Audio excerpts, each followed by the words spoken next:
Merci. Bien, bonjour à tous. Merci de rejoindre ce temps sur la bourse aux missions.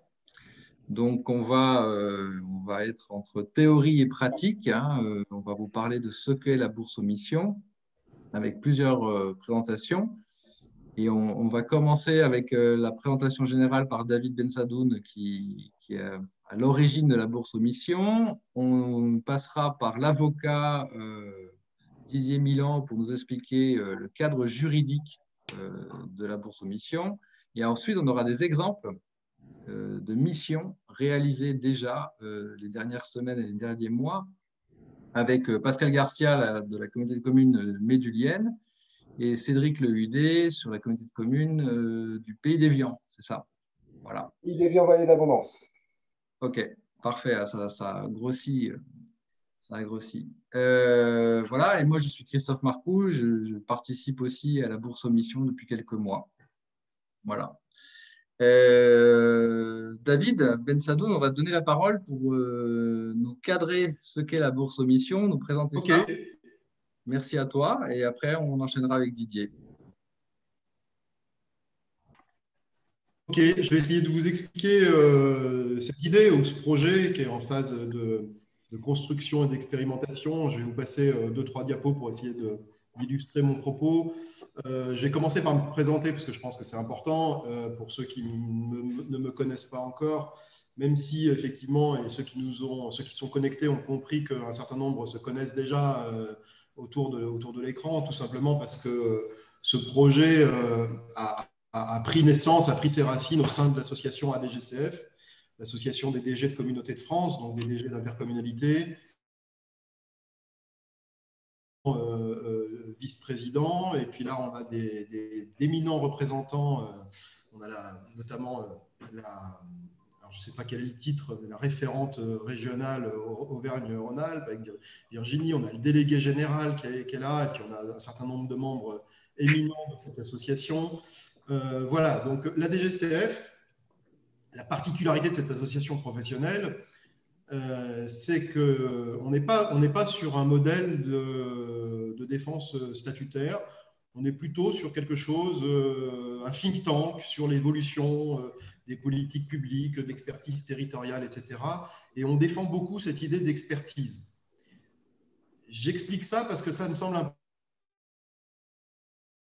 cette idée qui n'a pas forcément vocation à rester à l'avenir au sein de l'EDF, est née au sein de cette association, qui est une association où finalement on s'autorise à expérimenter des choses, à réfléchir aux évolutions en matière de politique territoriale ou de fonctions RH, etc. Il s'est passé quelque chose en 2020. Il y avait des élections, municipales et communautaires. Ça ne vous a pas échappé. Et donc, l'association s'est posé la question de la manière dont on pouvait accompagner les cadres qui allaient être en transition professionnelle. C'est en fait notamment les directeurs généraux d'intercommunalité qui allaient se retrouver soit à vouloir changer de poste, de métier. C'est ce que certains ont fait. Hein. Certains ont mis un terme à leur fonction au sein des collectivités locales de manière complètement volontaire, soit de manière complètement involontaire. C'est en fait une nouvelle équipe municipale qui arrive. Et j'ai l'exemple, par exemple, d'un de nos experts, enfin deux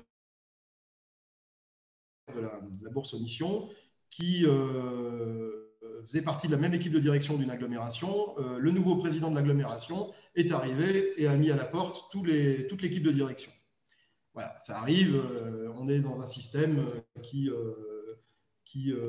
tend effectivement à favoriser ce type de choses pour les élus qui ont envie de changer ça. Et en fait, on s'est posé plein de questions sur ce qu'on pouvait faire au niveau de la DGCF. Et en 2020, on a commencé à réfléchir à un concept, à développer une idée. Donc, c'était au premier semestre 2020. Je ne sais pas si vous voyez mon écran qui s'affiche. Oui. Oui.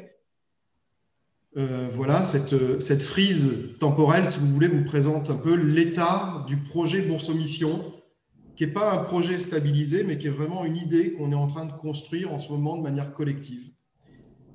Donc en 2020, il y a à peu près un an de ça, on avait commencé à réfléchir à quelque chose. Et l'idée, c'était de mettre en relation, d'un côté, des territoriaux qui étaient en transition professionnelle.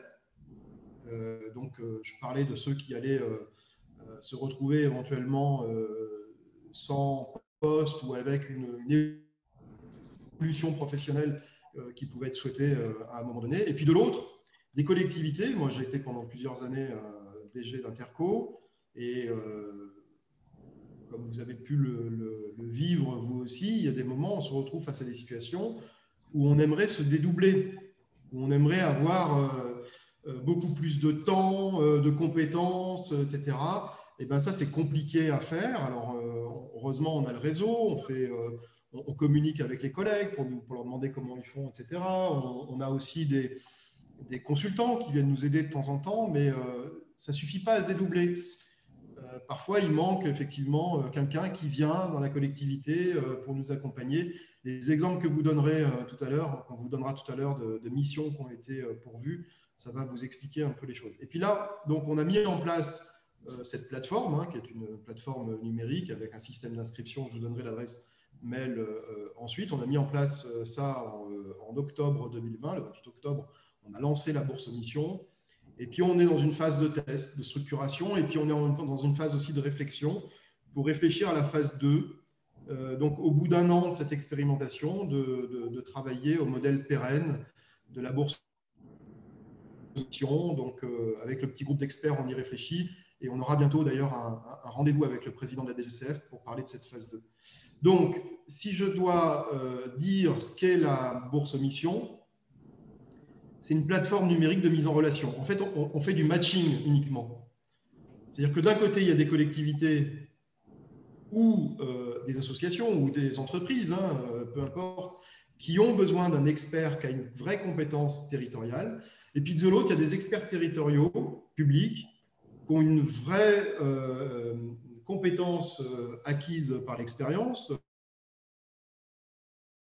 des collectivités locales, qui sont disponibles soit pour des temps très courts, une journée, 2 journées, quelques semaines, soit pour des missions de 3 mois ou plus. Là, cette semaine, par exemple, j'ai opéré la mise en relation entre une communauté urbaine qui cherche quelqu'un pour 6 mois pour diriger un centre de vaccination, c'est d'actualité, avec un de nos experts qui a cette disponibilité-là parce qu'il a été déchargé de fonction, c'est un ancien DGA. Et pour lui, voilà, c'est plutôt intéressant. Alors, quand je dis que c'est une mise en relation, je ne sais pas s'ils vont faire affaire ou pas, peu importe, c'est pas je veux dire, nous, on considère qu'on a fait notre job quand on a mis en relation les gens. Donc, puisque c'est une plateforme de mise en relation, on n'est pas une coopérative d'experts, même si les experts communiquent beaucoup entre eux, échangent, et il est même arrivé que certains de nos experts se décident de répondre conjointement à des offres de mission, donc un peu sous forme coopérative. Donc ça favorise la coopérative, mais la bourse mission, ce n'est pas une coopérative d'experts. On n'est pas une société de conseil ou on n'est pas une société de formation, même si nos experts peuvent apporter du conseil ou de la formation, absolument pas dans le contrat. Il y a une dimension qui est importante pour la DGCF, et je tiens d'ailleurs à saluer l'investissement qui est Dominique Garnier, qui est le vice-président de la solidarité, avec lequel j'ai beaucoup réfléchi, notamment pendant la phase d'idéation l'an passé au projet, c'est la dimension solidaire. Il y a vraiment l'idée de donner un coup de pouce aux cadres territoriaux qui sont en transition professionnelle. La notion de transition professionnelle, c'est transition professionnelle choisie, c'est-à-dire ceux qui ont envie de changer de job, ou transition professionnelle subie, c'est-à-dire ceux qui ont été remerciés. Alors, si je dois aujourd'hui essayer de donner une définition ou réfléchir à la phase 2, ben voilà vers quoi on pourrait aller en fait. En fait, la bourse mission, ce serait un peu le adopte un cadre territorial.com. C'est en fait, il y a une collectivité qui a besoin de quelqu'un, voilà, pour mais juste pour alors pas un coup d'un soir, pour quelques semaines, quelques mois, on a besoin de quelqu'un, et puis on a besoin de quelqu'un qui répond à tous nos critères. Et donc, c'est compliqué à trouver. Et là, on a effectivement, dans nos experts, on a des gens qui ont un vrai bagage professionnel hyper intéressant. Ou ça peut être le bon coin des experts publics. Voilà, enfin, je ne sais pas, on va voir un peu vers quoi on va se diriger à l'avenir. Et donc, on a aujourd'hui une adresse mail, alors qui est sous l'égide de la DGCF. Probablement qu'à l'avenir, il faudra qu'il y ait une adresse propre. Et donc, en fait, quand vous tapez cette adresse à dgcf.fr/148-bourse-mission.html, mais vous n'aurez pas besoin de la recopier, je vais vous la mettre dans le fil de discussion. Vous arrivez sur. Alors, vous devez vous inscrire. Et alors, vous avez deux options. À gauche, vous êtes une collectivité, vous cherchez un expert territorial ou vous cherchez quelqu'un pour vous. C'est très court, c'est très facile, c'est très simple à utiliser. Ou vous êtes adhérent de la DGCF et à ce moment-là, vous pouvez vous inscrire dans le vivier d'experts. Étant entendu que dans la phase d'expérimentation, on a accepté aussi des collègues qui n'étaient pas adhérents de la DGCF parce qu'en fait, tout l'enjeu, c'est pas tant de placer les experts membres de la DGCF sur des missions, que aussi de répondre à un besoin qu'ont les collectivités d'accompagnement sur des problématiques, comment dire, l'absence d'un cadre, un coup de... Enfin, etc., etc. Mais là, je ne dévoile pas plus parce que certains vont expliquer tout ça. Voilà. Voilà, Merci. Christophe. Je Merci, copie, parfait. comme je l'ai dit, le lien pour aller se connecter à la bourse aux missions, donc vous pouvez le copier. Merci beaucoup. Donc, on a des experts qui ont différents statuts, on a des collectivités qui souhaitent éventuellement confier des missions à ces experts. Et donc, Didier Milan, est-ce que tu pourrais nous expliquer dans quel cadre juridique la liaison peut être faite entre collectivités et experts, s'il te plaît? Oui, bonjour à tous. Donc, ce qui m'a été demandé, en effet, c'est d'essayer de synthétiser la manière dont la coopération peut se faire. Et pour reprendre l'expression de David de tout à l'heure, puisque on va avoir, alors, comme c'est une synthèse, évidemment, par définition, la présentation ne tend pas à l'exhaustivité, mais j'ai essayé d'avoir une vision assez globale de la manière dont la collectivité qui souhaite recourir à un expert et ce même expert ou ces mêmes experts, puisque David l'a dit, il y a eu des missions où les experts se sont groupés pour répondre, en fait, cette relation peut se nouer. Donc, en fait, la principale question est de savoir si la personne, donc moi, que j'ai appelé le prestataire, donc c'est l'expert de la mission, hein, est agent public ou n'est plus agent public. Puisque, comme on l'a souligné, un des principes de la bourse aux missions est aussi de venir en aide aux personnes qui sont en transition. Donc, on va avoir des gens avec des statuts qui sont hétéroclites par définition. Si l'expert est agent public, on va aller dans la zone du droit commun de la fonction publique que vous connaissez. Donc, soit avec un recrutement direct, soit avec du cumul d'emplois, ou alors avec un truc un peu plus sophistiqué juridiquement, qui est donc de cumuler un emploi public avec une activité accessoire ou lucrative. Je détaillerai ces questions-là. Le recrutement se fait de manière classique avec donc les cas qu'on connaît qui sont prévus par les textes, de recours de la loi, du statut de la fonction publique territoriale. et soit avec une forme de vacation. Donc, vous savez que la vacation est une modalité contractuelle qui n'est pas prévue par les textes, qui a été balisée par la jurisprudence. En gros, il s'agit de gens qui sont rémunérés à la tâche, avec des emplois non permanents pour une durée très précise, etc., etc. Donc voilà, on a ici deux outils. La bourse aux missions, puisque par définition, une mission est balisée dans le temps. On peut également avoir des gens qui peuvent cumuler des emplois publics. Alors, on a le droit, quand on est agent à temps non complet, de cumuler ce temps non complet avec un autre emploi à temps non complet. Et on a également le droit, quand on est à temps complet, de cumuler cet emploi à temps complet avec un emploi à temps non complet dans la limite de plus 15% de la durée légale. Ça, ce sont des choses qu'on connaît à peu près.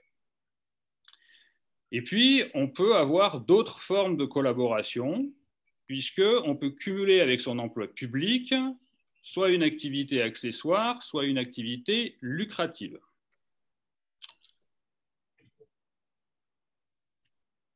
Une activité accessoire qui vient donc en complément de son activité principale, par définition. Elle peut se faire, puisque les textes le prévoient désormais, c'est l'article 25 septies de la loi de 83. Elle peut se faire sous le régime, alors ce n'est pas un régime juridique, hein, une modalité d'exercice, donc il n'y a pas de structure particulière qui est prévue là-dessus, ce qui nécessite l'autorisation de l'employeur et un droit d'opposition de l'employeur, en particulier si il y a des conflits d'intérêts ou une activité qui n'est pas compatible avec les fonctions de l'agent, etc., etc. Ensuite, on peut avoir une autre forme qui est plus structurée, qui est celle de la création d'entreprise.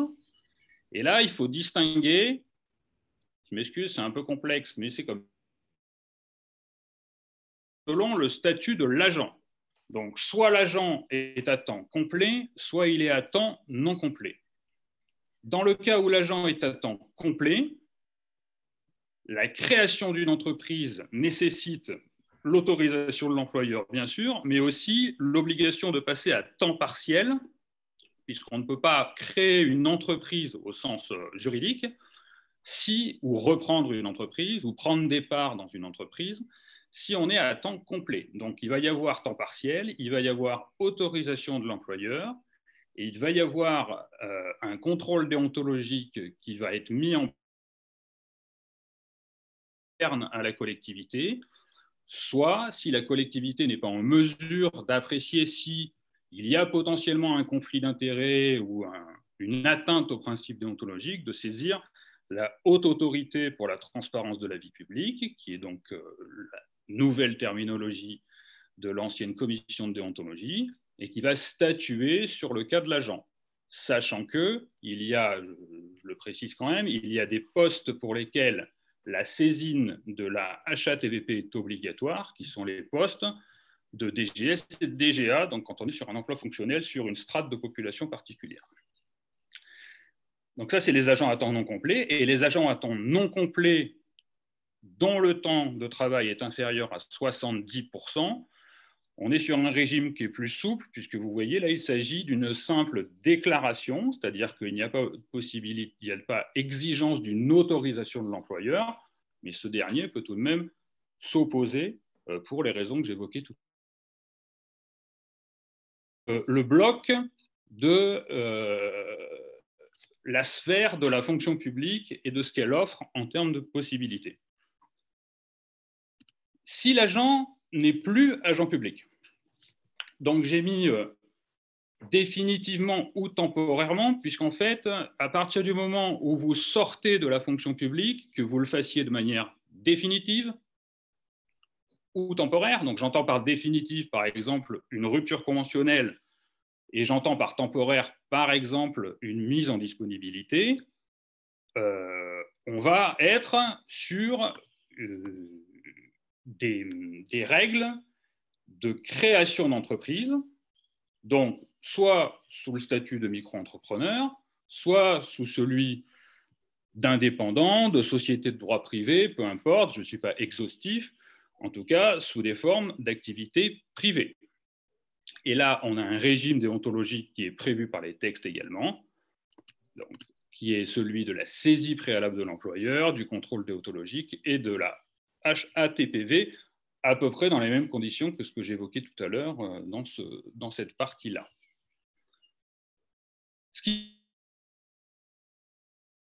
on est sur la partie droit privé, il va y avoir application pour la collectivité des règles de la commande publique.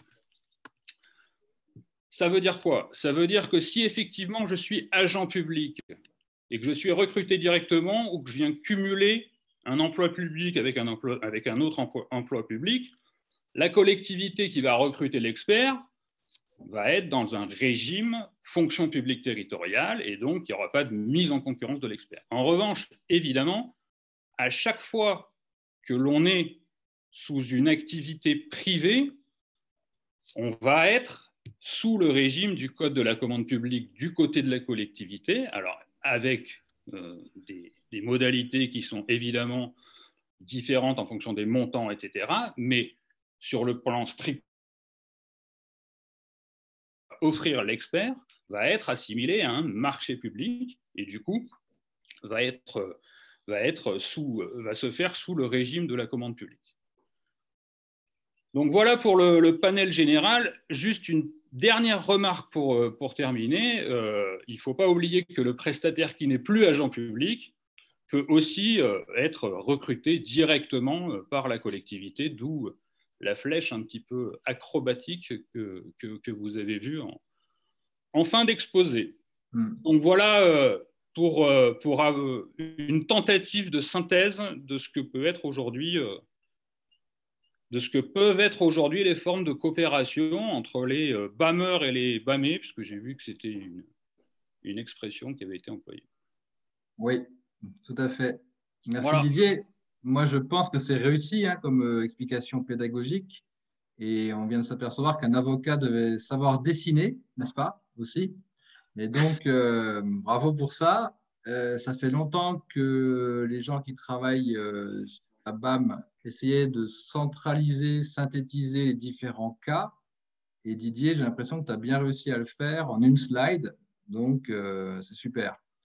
Merci beaucoup. On a vu donc ce que c'était que la BAM, on a vu les conditions juridiques pour entretenir un lien entre la collectivité et l'expert. On vous propose deux exemples concrets et ensuite on répondra forcément à des questions. Un exemple de la collectivité de Cédric, le UID, qui a accueilli un expert. Il va nous expliquer dans quel cadre. Et ensuite, on écoutera l'expert qui a participé avec Cédric à cette mission. Et ensuite, on passera à la collectivité de Pascal Garcia, qui nous expliquera aussi dans quelles conditions elle a pu accueillir d'ailleurs deux experts de la bourse aux missions. Voilà. Et après, on passera à vos questions. Donc, Cédric, peut-être nous rappeler le contexte de ta demande et pourquoi tu as demandé à David d'intervenir. Effectivement, donc, pour ceux que je n'ai pas encore déjà salués. Donc, le contexte pour la communauté de communes Pays d'Évian, Vallée d'Abondance, il est assez simple. Nous avions donc un directeur administratif et financier qui est parti, en fait, qui a quitté la collectivité en mi-décembre 2020. Et donc, son successeur n'était pas encore arrivé dans la collectivité. Et donc, en pleine période de préparation budgétaire, donc les auditions budgétaires étaient toutes réalisées, mais il y avait tout le reste à finaliser. Le rapport d'orientation budgétaire à préparer, le débat d'orientation budgétaire à organiser. Enfin voilà, il y avait toute la phase, je dirais, post-audition budgétaire qui était à réaliser, sachant que la communauté de communes vote son budget en mars-avril, donc traditionnellement. Donc voilà.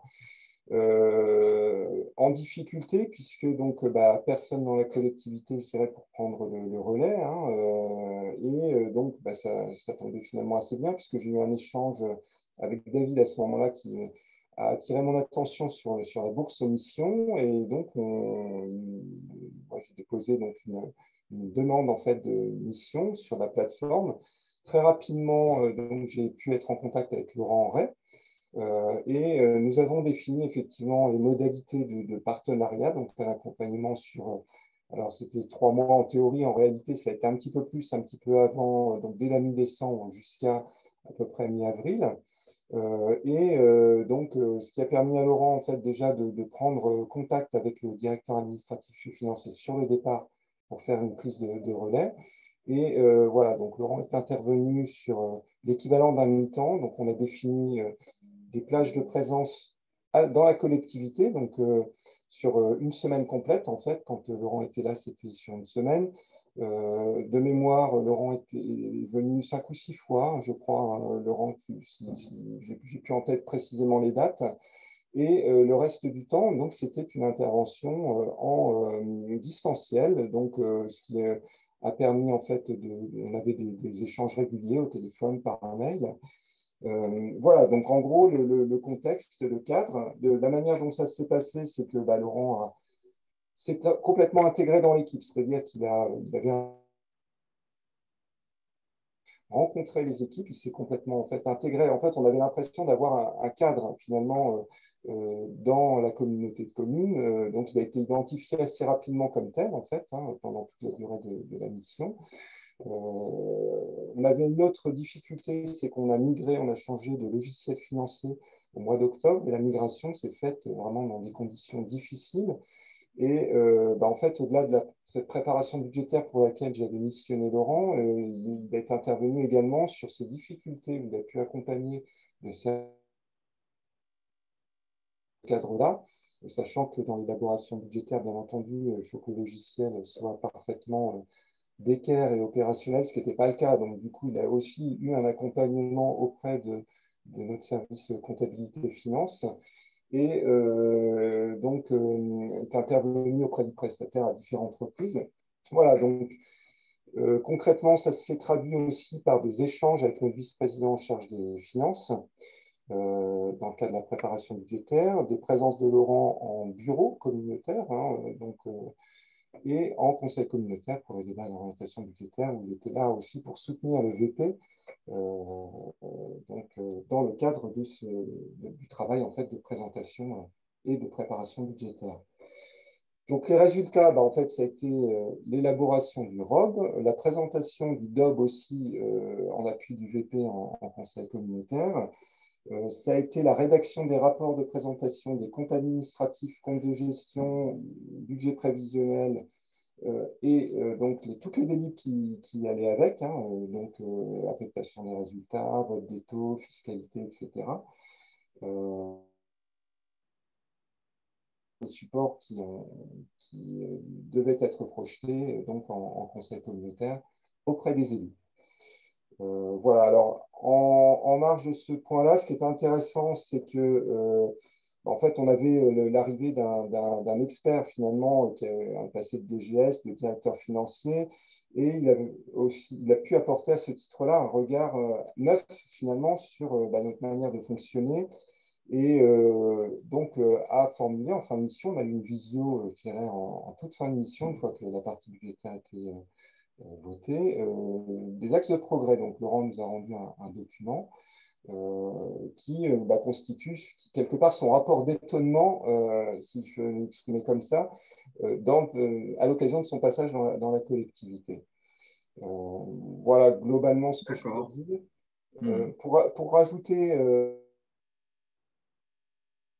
c'est que dans ce management de transition, on est quelque part en mode dégradé, c'est-à-dire que là, on a un cadre qui est absent. Donc, un point important, c'est qu'il faut aussi sensibiliser les équipes, les élus, sur ce fait qu'on ne peut pas avoir un fonctionnement normal. C'est-à-dire qu'on a quelqu'un qui est extérieur à la collectivité, qui n'a pas tout l'historique de la collectivité, pas forcément toutes les habitudes de travail non plus des collègues.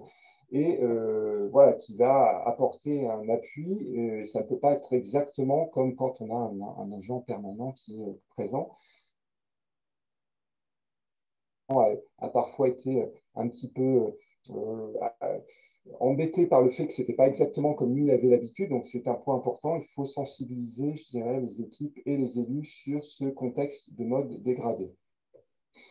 Voilà ce que je peux dire. Donc, moi, ça m'a permis effectivement de me reposer complètement sur Laurent pendant ce travail, son passage-là. Ce que j'ai apprécié aussi, c'est qu'on n'est pas dans l'intervention d'un consultant. C'est-à-dire que le consultant, il y a ces jours, il a prévu de passer tant. Voilà, Laurent, il était là. On a senti quand il y avait besoin, je dirais, de donner un coup de pouce supplémentaire, il était là aussi pour nous épauler. Il n'a pas compté son temps, en fait, voilà, dans le cadre de la mission. Moi, j'avais l'impression d'avoir un cadre, en fait, finalement, à mes côtés, pendant toute la durée de son intervention. Voilà, globalement, ce que je peux dire comme témoignage de la bourse à mission avec Laurent. Merci Cédric, merci, c'est intéressant. Le point de vue de la collectivité qui a accueilli l'expert, qui avait un besoin un peu hybride. Laurent, comment toi tu as vécu ça de ton côté? Donc toi, c'est toi qui es intervenu dans la collectivité de Cédric. Qu'est-ce qui s'est passé pour toi? Est-ce que tu as le même regard que Cédric ou pas? Alors, bonjour à toutes et à tous. Je crois que Cédric a bien posé le cadre, c'est tout à fait ça. J'ai envie de dire une autre forme d'expertise d'usage, qui est la marque de fabrique de la DGCF. Alors, j'ai une culture, alors d'abord, je ne suis pas sur une mobilité forcée, mais choisie depuis un certain temps. Et l'idée, c'était de pouvoir expérimenter ponctuellement le management de transition. Donc, j'ai une culture privée-publique et je me suis toujours demandé comment ça se faisait que cette forme de collaboration n'était absolument pas déflorée ou très peu dans le secteur public en général et local en particulier. Là, vous avez exposé une forme de management de transition qui est ni plus ni moins de l'intérim de cadre. Ce qui est intéressant dans le management de transition, Cédric l'a bien expliqué, et côté manager, on le ressent de la même manière. On n'a pas de passé, on n'a pas de futur. Et donc, on n'est pas en concurrence avec les collègues. Donc, le postulat de départ, c'est que ça ne peut que bien se passer. Cédric a rajouté que ce n'est pas du conseil. Non, on ne remet pas un joli rapport, on remonte les manches. Il y a un sujet à traiter, il y a un problème à régler, il y a un projet à porter. Tant que ce n'est pas réglé, on mouille le maillot avec les collègues. Et je crois que la plus-value de ce mode de fonctionnement, elle est là. Alors, Cédric a très bien expliqué également que c'était du mode dégradé. Quand vous faites d'abord remplacer un cadre, c'est déjà par nature en mode dégradé. Lorsque vous êtes sur le champ de la direction financière, sur une mission particulière qui est la préparation budgétaire en intégrant les comptes administratifs et de gestion de l'année passée, et vous êtes sur un mi-temps, mais ce mi-temps, vous êtes la moitié du mi-temps en présentiel, c'est-à-dire 5 jours par mois de tête, et 5 jours en distanciel, vous êtes forcément sur un mode dégradé. Donc, c'est vrai que la relation à l'élu, en l'occurrence OVP, ça a dû être compliqué aussi à vivre pour lui. Des habitudes de travail avec un cadre 100% disponible et 100% sur la collectivité et la mission, avec quelqu'un qui n'est pas forcément là tout le temps et qui est là 5 jours par mois physiquement. Plus Cédric l'a expliqué, quelques petites frayeurs avec l'outil comptable et une migration de 2020 où allez, on va être gentil, le prestataire informatique n'a pas fait correctement le job et qui nous a un petit peu handicapés, ou plutôt on aurait pu beaucoup mieux en profiter de cette collaboration-là. Voilà. Par contre, côté, alors moi j'ai l'habitude de ce genre de choses, mais ce qui est agréable, c'est d'être accueilli comme j'ai pu l'être à la CCPVA, et puis les conditions de travail. Mettre à disposition un bureau pour un manager de transition, c'est plutôt top. Lui dédier un micro portable, lui octroyer un VPN, des cadres qui jouent le jeu, qui vous considèrent d'entrée comme votre collègue, et réciproquement. Et puis, j'avais l'impression, franchement, d'être des leurs. Hein. Mais ça me le fait sur toutes les missions. C'est ce qui me fait dire que j'ai la chance de vivre des vies par procuration, et ça, c'est plutôt génial. Le fait de reparticiper à des bureaux et à des conseils, parce que je reste un DG dans l'âme, même si je me qualifie de DG hors les murs. Mais c'est vrai que mes petits élus chéris, de temps en temps, ils me manquent. Je ne vais pas vous dire l'inverse. Parfois moins, mais bon, voilà. Ça fait toujours plaisir de replonger dans cet univers-là qui est le nôtre. Le management de transition, et j'en finirai par là, c'est pas que du remplacement de cadre. Sur le remplacement de cadre, systématiquement des cadres. On a l'impression que dans le public, un cadre, s'il n'est plus là, pour X raisons, maladie, mobilité, indisponibilité quelconque, c'est presque sale de le remplacer. Je pense qu'il y a un regard à changer dans les collectivités sur ça. Le deuxième sujet du management de transition, c'est le mode projet. Combien de fois on voit des projets se planter parce qu'on n'a pas les compétences en interne au niveau de l'organisation, et on n'a pas le réflexe de penser management de transition. Ça se passe dans les mêmes logiques. Pas de passé, pas de futur, on est là sur le temps du projet, c'est un début, ça a une fin qui est de suite déployable. Des fois, des coups de fil le mercredi de la semaine passée, et le manager de transition est dans l'organisation le lundi. C'est aussi simple que ça. Et puis, ce que je fais beaucoup en dehors de la BAM, c'est l'accompagnement au management, aux transformations, sur des sujets divers et variés, et ça n'est que dans l'action. C'est de la formation-action, c'est de la résolution de problèmes, c'est trouver des solutions, c'est mettre en perspective, c'est convaincre les élus, etc. Contrairement au conseil, il n'y a pas de rapport qui est remis. Il y a de l'huile de coude qui est fournie. Voilà un petit peu pour le témoignage. Oui, merci beaucoup Laurent, intéressant. Alors, il y a David Bensadoun qui doit, vers midi, avoir un rendez-vous en interne à la préfecture dans laquelle il travaille dorénavant. Et donc, en tant que responsable de la BAM, est-ce que peut-être David, tu veux reprendre la parole, comme ça tu peux partir à ton rendez-vous sans difficulté après.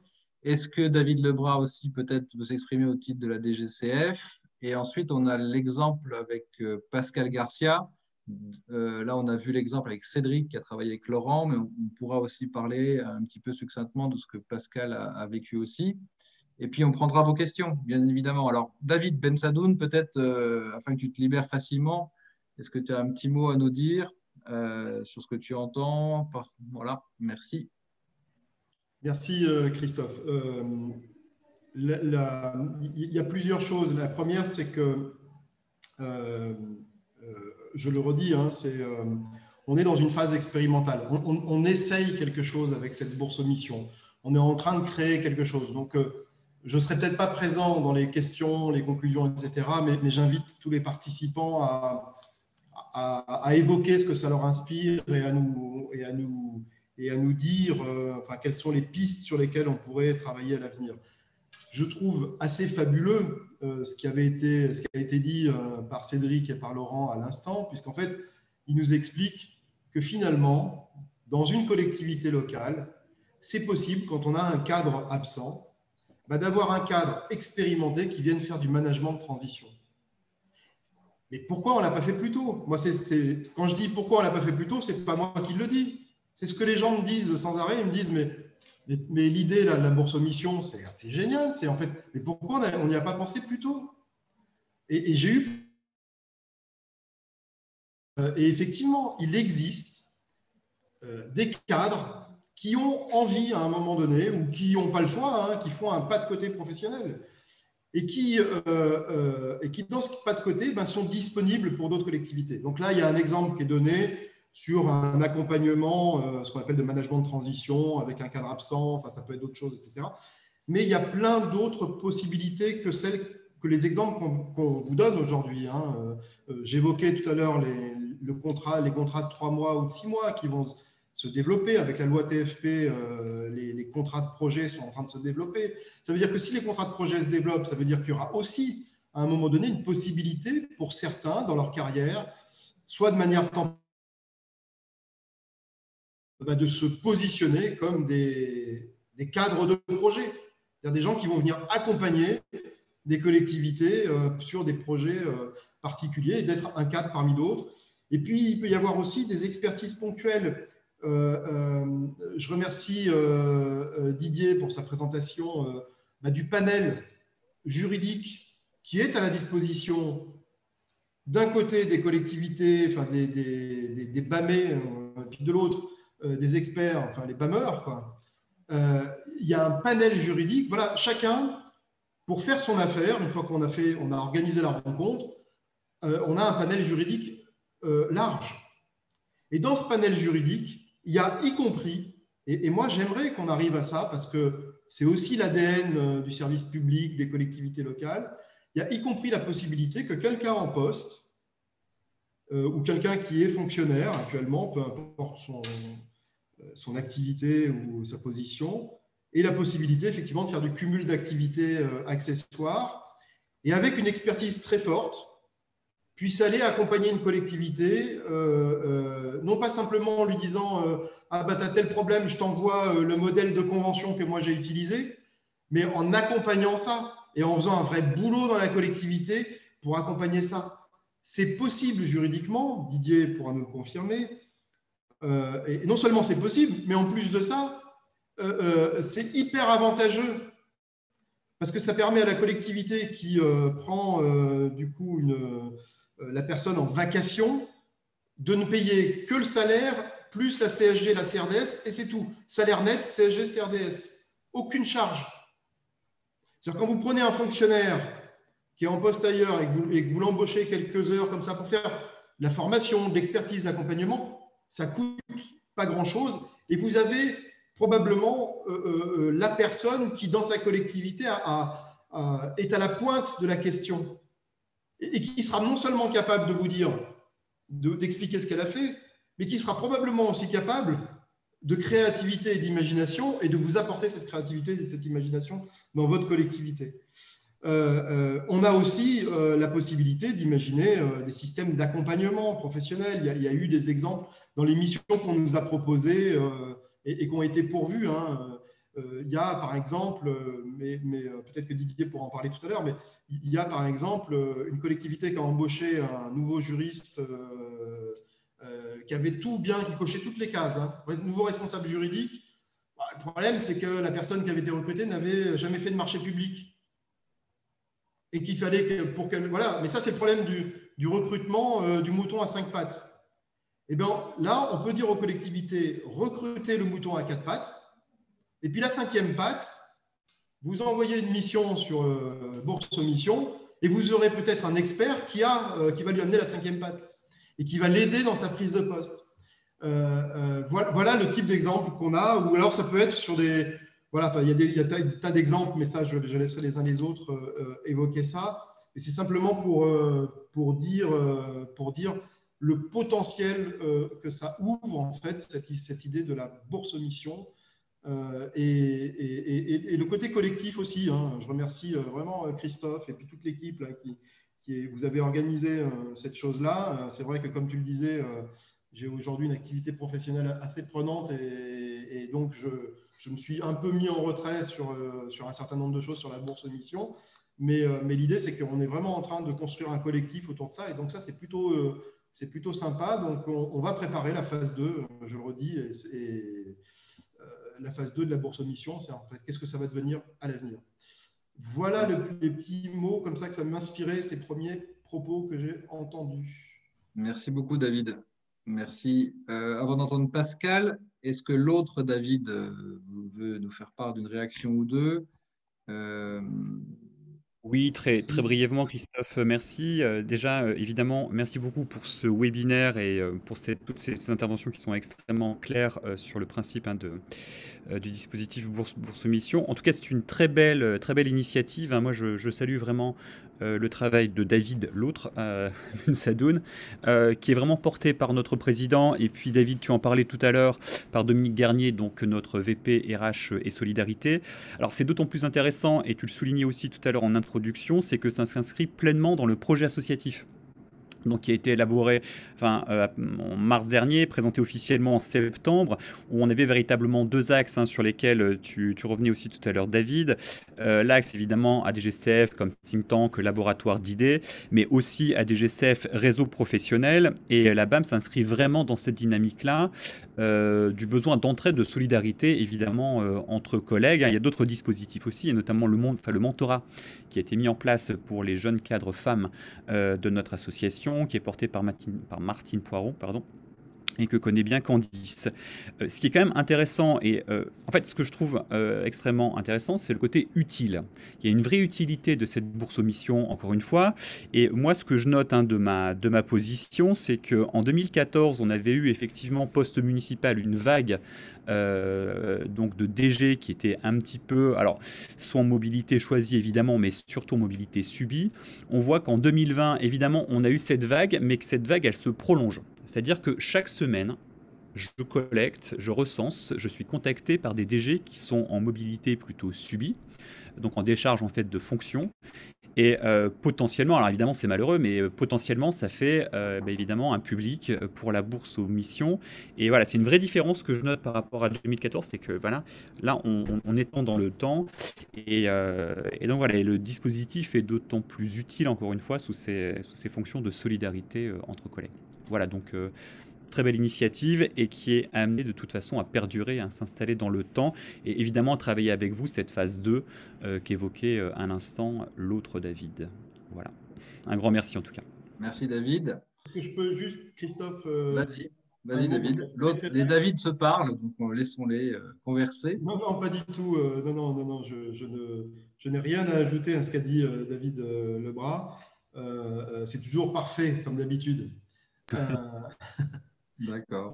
Non, simplement, on parle beaucoup de la DGCF et ça explique aussi d'où c'est né, c'est important.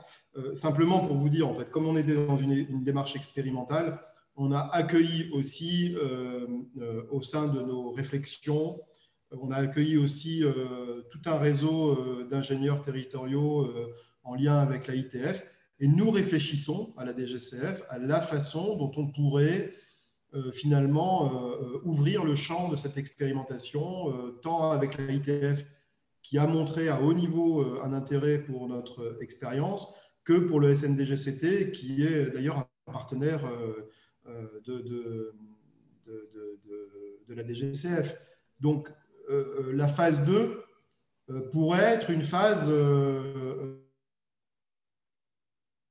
peut-être que dans la réflexion sur le modèle économique, ça pourrait être ça. Voilà, je voulais juste dire ça parce qu'il n'y a peut-être pas forcément des gens à DGCF autour de l'écran et vous êtes les bienvenus. C'est important, c'est juste. Oui. C'est vrai, c'est vrai. On va finir avec un deuxième exemple qu'a vécu Pascal Garcia et ensuite on prendra vos questions. Voilà. Et donc, Pascal, est-ce que tu peux nous dire, à l'image de ce qu'a pu dire aussi Cédric, comment toi, dans ta collectivité, tu as éventuellement résolu un problème ou avancé un dossier? Oui, oui, bonjour.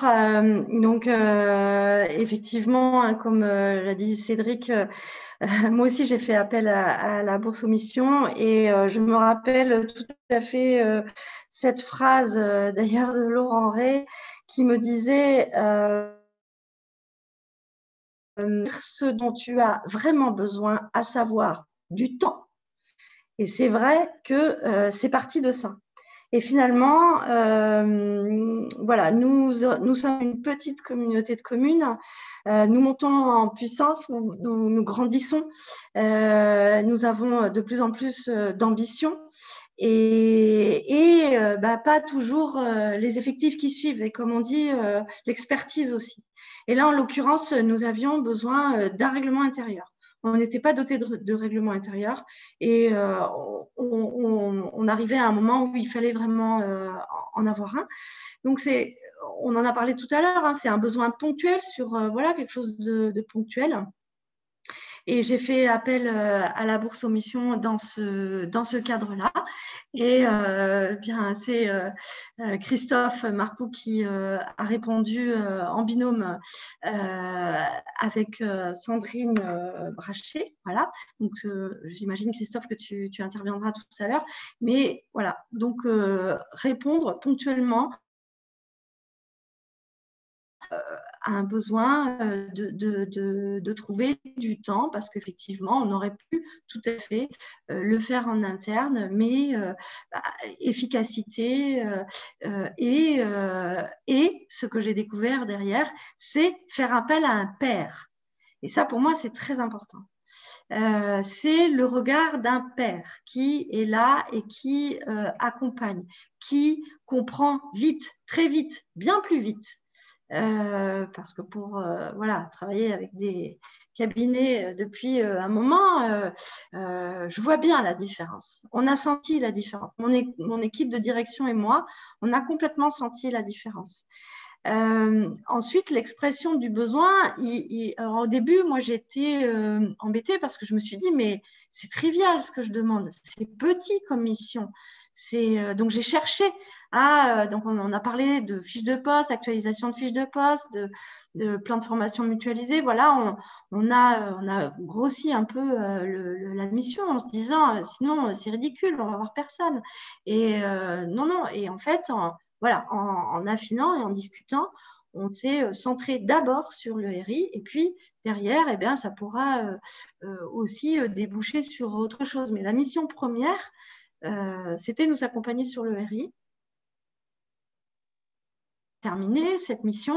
Là aussi, comme l'a souligné Cédric, l'avantage, c'est eh bien d'être ajustable, hein, c'est-à-dire qu'au début, on part sur quelque chose et puis finalement, on voit qu'au cours du temps, ça peut s'ajuster. Ça a été le cas.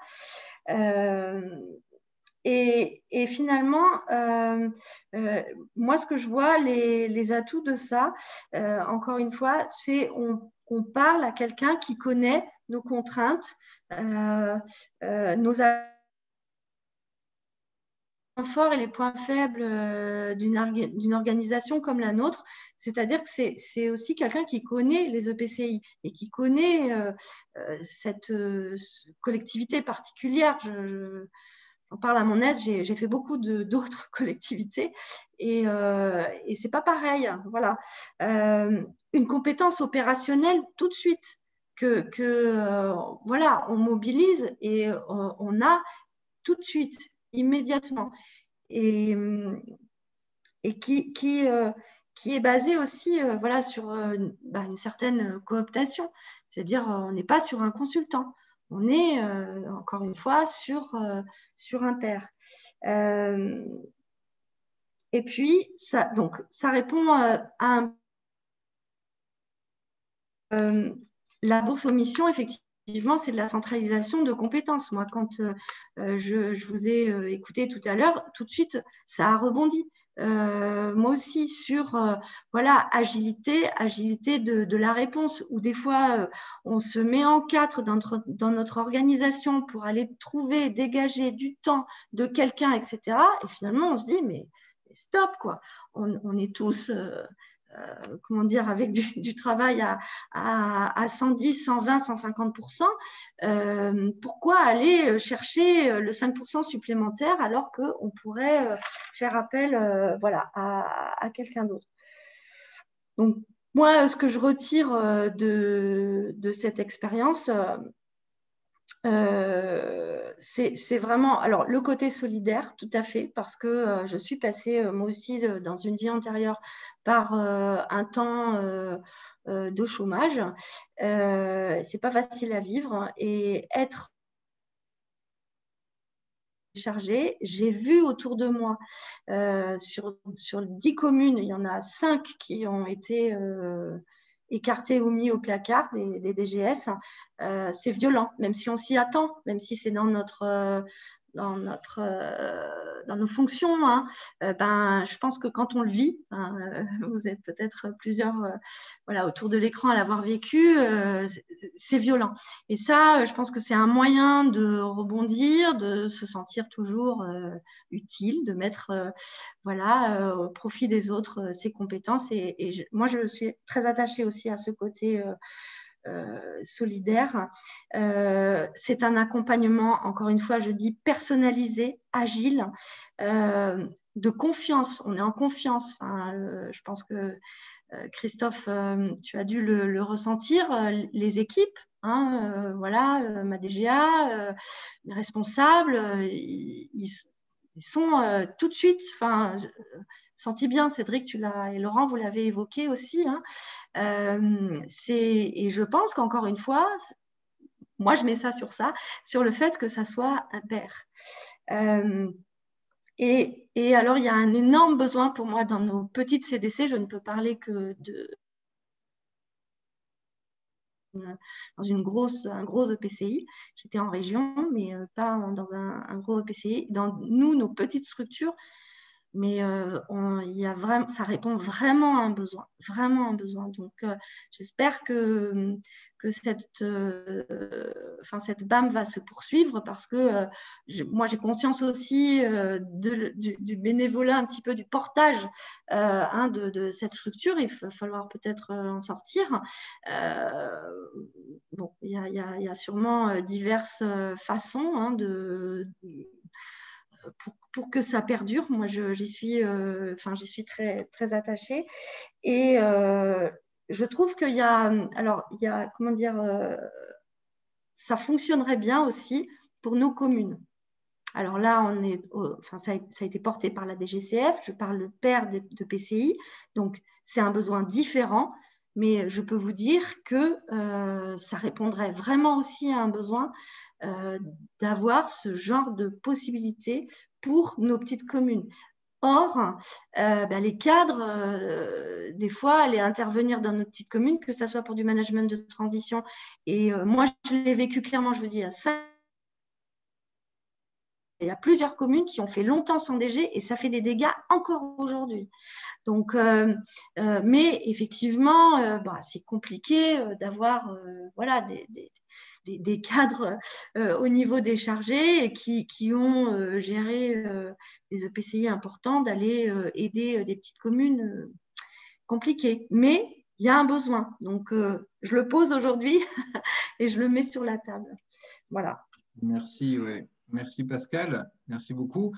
On est ensemble depuis 55 minutes, donc on va pas trop durer. En revanche, on va prendre vos questions. L'intervention à la communauté de communes médulienne, elle a été faite en effet avec Sandrine Brachet et moi-même. Et Sandrine est une DRH de communauté d'agglo à côté de Lyon qui s'est mise à son compte. Et donc, ça permet à Sandrine, si vous voulez, de se lancer, d'avoir des petites commandes, etc., et de se faire au métier de consultant, de formatrice. Et on est intervenu à la fois en présentiel, mais aussi en distanciel. Et le petit contrat qu'on a signé prévoit les 2 modalités. Voilà. Donc, c'est assez intéressant pour nous qui nous lançons, pour Sandrine, et je pense que c'est intéressant pour la communauté de communes. Ça lui permet d'accélérer sur un document qu'elle recherchait depuis pas mal de temps. Voilà. Tout à fait. À vous maintenant, sur les minutes qu'il reste. On attend à la fois des réactions, des questions, des idées pour mieux faire, bien sûr, et puis poursuivre ça. Qui veut commencer? Je vais lever la main éventuellement. Voilà, alors Guy. Oui, Guy, bonjour. vas-y, ouais, je te donne la parole. Guy. Donc moi, j'ai du temps, mais je l'ai complètement choisi. Et je me suis rapproché de David pour essayer de travailler au développement de cette bourse aux missions, non pas pour proposer beaucoup de missions, enfin, quoique je pourrais en proposer, mais ce n'était pas du tout mon objet premier, mais plutôt d'ancrer cette bourse soumission qui, comme David l'a dit, je trouvais une super idée, ce qui mérite donc d'être pérennisé et développé. Moi, j'aurais bien aimé avoir la réaction autour de l'écran là, sur ce qu'a évoqué David et Pascal, autour de missions qui pourraient s'élargir au-delà de la DGCF. C'est donc un outil à DGCF aujourd'hui.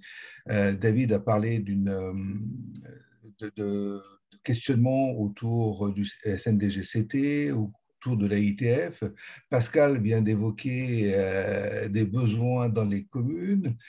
Étant une initiative de la DGCF, comment vous, qui êtes autour de cet écran-là, vous réagissez à ces perspectives ou pas ces perspectives? Ce serait intéressant d'avoir un peu ce retour. Bien. Oui, en fait, la volonté, c'est de devenir une multinationale, hein, vous l'avez tous compris. Une énorme holding cotée en bourse. Non, mais voilà. Mais c'est une vraie question. Et donc, les gens qui se réunissent le mardi soir en visio tous les 15 jours se la posent, l'ont également posé à David Lebras et au bureau, je crois. Actuellement, on ne sait pas, ça tâtonne. Donc, je pense que ce n'est pas validé du tout. Est-ce que David Lebras, toi, tu as eu des dialogues là-dessus ou pas? Sur l'élargissement, Alors en oui, fait. c'est une réflexion pour on a une convention de partenariat maintenant avec le syndicat des DG, donc on s'est rapproché d'eux. On collabore aussi de temps en temps avec l'AITF. Le principe, c'était de dire il y a d'autres expertises, d'autres types d'expertise dans d'autres associations, et évidemment, ça peut être tout à fait complémentaire de l'expertise des DG d'intercommunalité. Donc cette question a été soulevée dans le cadre d'un bureau. Donc c'est ce que disait David Bensadoun aussi tout à l'heure, mais voilà, ça n'a pas été tranché, en tout cas il n'y a pas eu d'opposition donc sur ce principe, et on doit en rediscuter donc avec David Bensadoun et Yvonne Kramis, donc notre président, donc dans le cadre des universités d'été, donc dans peu de temps, pour valider ou pas ce principe. Mais en tout cas, encore une fois, sur la suggestion qui avait été faite d'étendre l'assiette de la BAM, il n'y a pas eu d'opposition au sein du bureau. Donc c'est peut être potentiellement aussi, ça reste à acter, hein, mais ça peut être aussi potentiellement un outil collaboratif entre la DGCF et d'autres associations de professionnels de collectivités qui ont d'autres formes d'expertise, encore une fois, et je pense notamment à l'AITF. Le profil 1G aussi peut être extrêmement intéressant pour certaines intercommunalités au regard de l'évolution de leur mission, quoi. Voilà.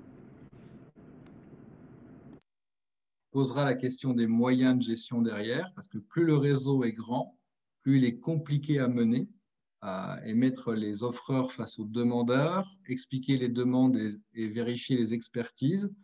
Plus on sera grand, plus ce sera compliqué. Et ça pose aussi la question que Didier Milan évoque souvent en réunion de travail le soir, le mardi, encore une fois, de la concurrence des cabinets de conseil, d'avocats, etc. S'il voit que ça devient industriel, à un moment donné, il pourrait aussi dire, attention, pourquoi passez-vous par là? Et ça pose la question du respect de la commande publique. Voilà, ça pose la question de l'identité de chaque association, etc., etc. Donc, c'est pour ça que je pense que ça se pèse. Donc, si aux universités d'été, à 19h à l'apéritif, ces messieurs en discutent, Je ne doute pas qu'une solution Alors, c'est soit prévu le trouvée. mercredi matin. Oh, Au petit-déj. d'accord. Mais en tout cas, ça pose aussi, hein, pour prolonger ce que tu dis, la question des moyens humains.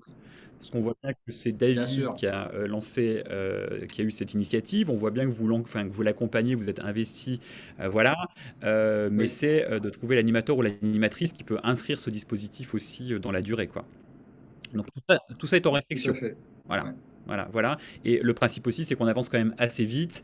En tout cas, il y a un vrai besoin. Encore une fois, ça renvoie au projet associatif de l'association. Et il y a une vraie volonté politique, si je puis dire, du bureau de porter, encore une fois, ce dispositif. Voilà. Oui. D'autres interventions, d'autres réflexions, Oui, d'autres questions? Oui, Valérie. Valérie. Hélène Gindre, donc de la Coplaire.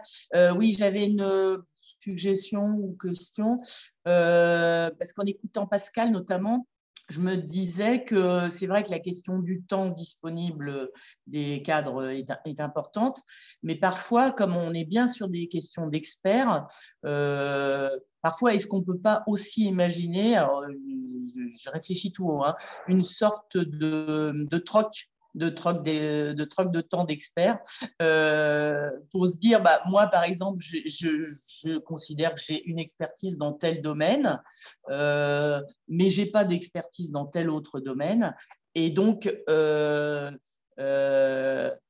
alors, c'est peut-être pas simple juridiquement, mais ça évite la problématique d'échanges financiers éventuels et de contrats. C'est de dire, bah voilà, moi, je peux donner tant d'heures de mon temps d'expert. Je troque tant d'heures de mon temps d'expert. Vous savez, ça existe. Hein, il y a des services qui proposent des échanges de temps contre tant d'heures de… Moi, par exemple, sur le plan juridique, je sais qu'il y a souvent dans nos petites intercos des questions, on n'a pas de service juridique.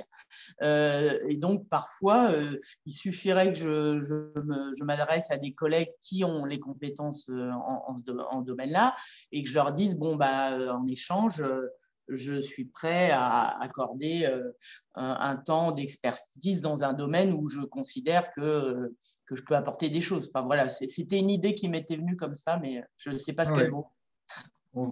C'est une idée qu'on va noter, bien évidemment. On va faire travailler Didier Milan dessus de manière bénévole, hein, qui va nous rendre une note de synthèse sur le troc dans la fonction publique territoriale.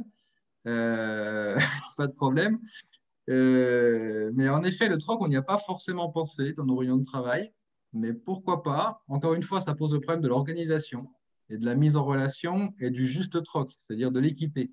Voilà. Mais Didier a déjà répondu à la question, parce que c'est un avocat très efficace. Donc, je vais lui donner la parole. Et après, il y a Valérie, un Texier, qui voulait intervenir. Donc, Didier et Valérie, merci. Non, bah, moi j'adore le troc, hein, c'est une bonne idée.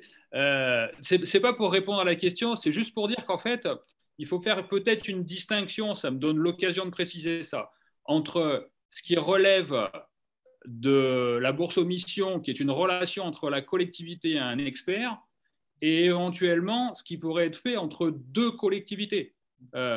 Et qui ne concerne pas l'agent directement. Enfin, ça le concerne parce que c'est lui qui vient bosser. Mais typiquement, quand on est sur des dispositifs de mutualisation entre une interco et une commune, ou inversement entre une commune et une interco, on est sur de la relation de personne publique à personne publique. Et là, on a des outils que vous connaissez de mutualisation, mais on n'est pas nécessairement sur la mise à disposition personnelle de quelqu'un qui s'investit pour une collectivité ou une autre. Je ne sais pas si je me fais bien comprendre, mais je pense qu'il faut distinguer les deux, quoi. Oui, tu as raison. Oui, ok. Voilà. Merci. Merci bien. Valérie.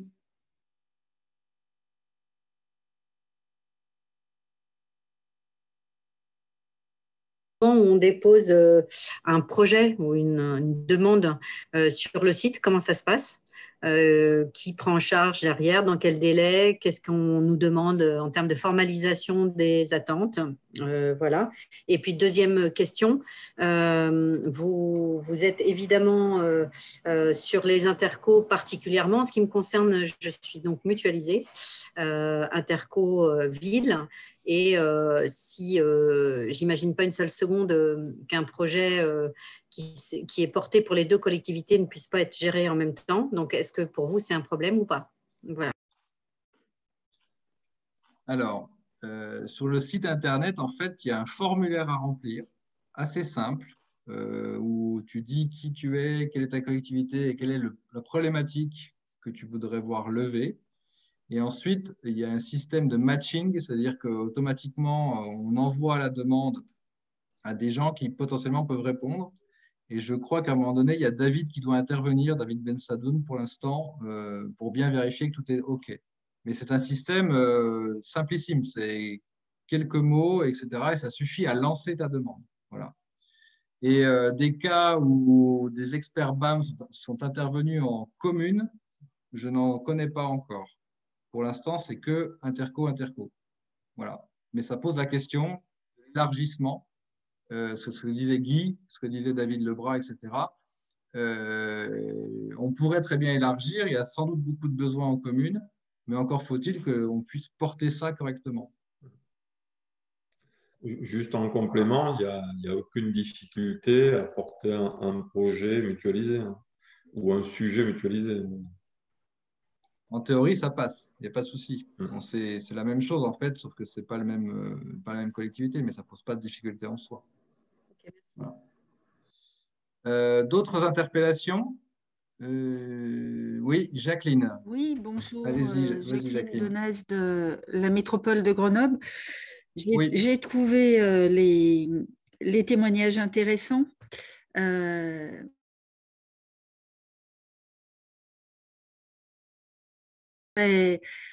Enfin, comment ça pouvait fonctionner. Donc, du coup, ça m'intéresse bien.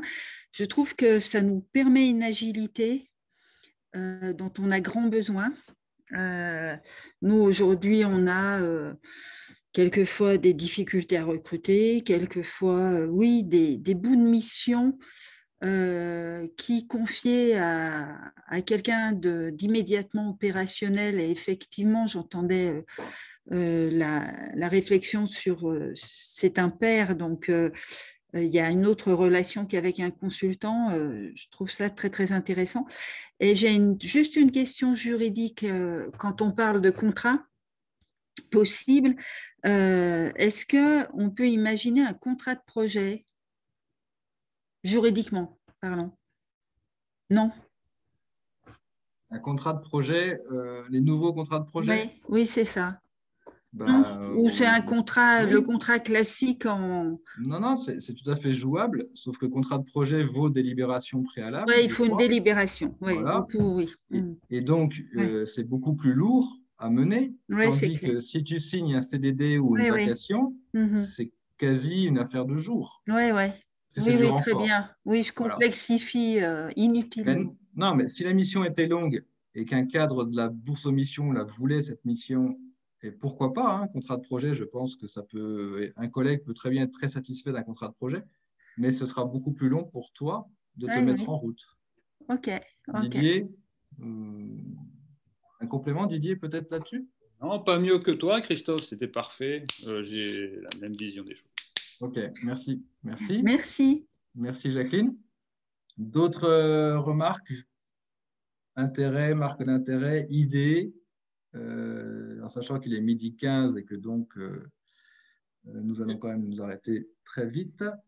Christophe, si, vas-y Pascal, oui. Si c'est possible, je voudrais juste apporter un petit témoignage sur, encore une fois, c'était une commune, mais ça pouvait être une CDC qui s'est retrouvée sans DG pendant quelques mois et qui a pris qui a fait appel à une personne qui avait envoyé un CV, qui avait des expériences de DG, donc bon, et finalement ça s'est avéré complètement catastrophique parce que la personne, voilà, ne remplissait pas du tout les compétences. Donc j'insiste sur le fait finalement, encore une fois, le réseau et ses gages aussi, et ça sécurise la collectivité et les cadres autour qui font appel à cette expertise. Voilà. Oui, tout à fait, mais n'est pas DG qui veut. Hein. Non. C'était une ancienne DG. Ça, ça posera la question, Pascal, de la qualité des intervenants. plus il y aura d'intervenants dans la BAM, plus il sera difficile de surveiller ou de contrôler la qualité des gens, des personnes. Et ça revient à ce que dit David Lebras. Si à un moment donné, il n'y a pas une force vive qui anime, contrôle, sécurise tout le monde, le système, on risque de le perdre, faute de qualité suffisante et d'efficacité. Est-ce que tout le monde peut venir dans la BAM juste par le fait qu'il est passé par une interco quelques semaines ou quelques mois? C'est une réponse à laquelle il va falloir bien travailler. Est-ce que je peux le faire ou pas? Est-ce que j'ai le droit d'être dans la BAM tout le temps ou pas? Par exemple, je me lance, mon activité se lance. Est-ce que 5 ans plus tard, j'ai toujours le droit d'être là et de prendre des missions? Eh bien, peut-être pas. Voilà. Donc ça, c'est des questions aussi qu'il faudra se poser. Une dernière intervention et on s'arrête, si vous voulez bien. Je veux bien. Oui, vas-y.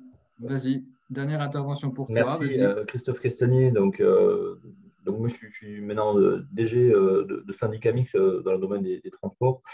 Donc, un pas un peu de côté par rapport à, même si je suis membre de la DGCF, mais plutôt un regard là-dessus sur lequel, effectivement, moi, je trouve tout à fait pertinent, intéressant ce type de mobilisation et d'expérience. Et je salue véritablement les initiatives qui ont pu être mises en place parce qu'elles répondent bien évidemment à des problématiques fortes et circonstancielles.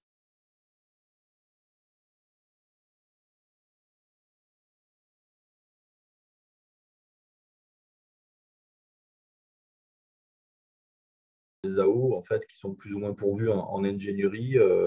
Et donc, du coup, on voit très bien aujourd'hui les décalages qu'il peut y avoir. Alors, je pense surtout pour les AO de taille moyenne. Nous, on est à peu près 50 000 habitants, mais il y en a des beaucoup plus petites, il y en a des un peu plus grandes, surtout en zone périurbaine. Et on sent la problématique d'ingénierie en fait, qui pourrait souffrir assez rapidement. Donc, je pense qu'avec la création des bassins de mobilité, notamment l'initiative de la région qui doit avoir lieu un peu partout en France à la rentrée, je pense qu'il y aura des vrais sujets là-dessus sur lesquels il y aura la possibilité, à mon avis, de pouvoir amener de l'expertise pour des territoires qui aujourd'hui sont plus en retard, si je puis dire, ou en tout cas moins en avance sur la problématique de la mobilité, qui est aujourd'hui un sujet vraiment de fond sur l'attractivité des territoires. Et je pense qu'il pourrait y avoir effectivement une mise en charge de ces compétences-là sur ce sujet bien précis. En tout cas, moi, je sens qu'il peut y avoir, en tout cas rapidement, après les élections régionales, un vrai sujet là-dessus, parce que je note vraiment les décalages au niveau territoriaux qu'il peut y avoir. Donc voilà, c'était plus un témoignage qu'autre chose, mais sur un thème bien précis. Oui, merci Christophe. La mobilité, oui, ça peut être un thème de compétence de la bourse aux missions, bien évidemment. Candice, tu écris ta question ou tu… Non ? Oui, je suis en train d'écrire parce que… Oui, j'écris. Sachant que si on ferme la réunion, la question se perdra. C'était plus une réaction qu'une question, donc il n'y a pas de souci. Ok, merci beaucoup. On te laisse écrire quand même avant de clôturer. Maintenant, on est tous attentifs à la question. Tu fais attention aux fautes d'orthographe, puis c'est bon. Je vais mettre plus de temps à écrire que vous dire. Ok. Là. Ok. D'accord. Parfait. Donc, on va clôturer ce webinaire. Donc, David Bensadoun, Laurent Ray, Pascal, Cédric, David Lebras et moi-même, on l'a préparé un petit peu en amont. Donc, merci à vous. Didier également, qui a préparé l'intervention juridique. Merci Didier. Sachez que tous les 15 jours, pendant 1 heure, les bénévoles entre guillemets de la BAM se réunissent en visio de 18h30 à 19h30 le mardi. Voilà. Et c'est David qui en général mène, mais c'est comme ça qu'on avance. Et forcément, on se parlera aux universités d'été pour ceux qui y seront. Voilà. Merci à vous, bon appétit. Merci à vous. Et longue vie à la BAM. Merci beaucoup. Merci. Au revoir, à bientôt. Merci. David. Au revoir.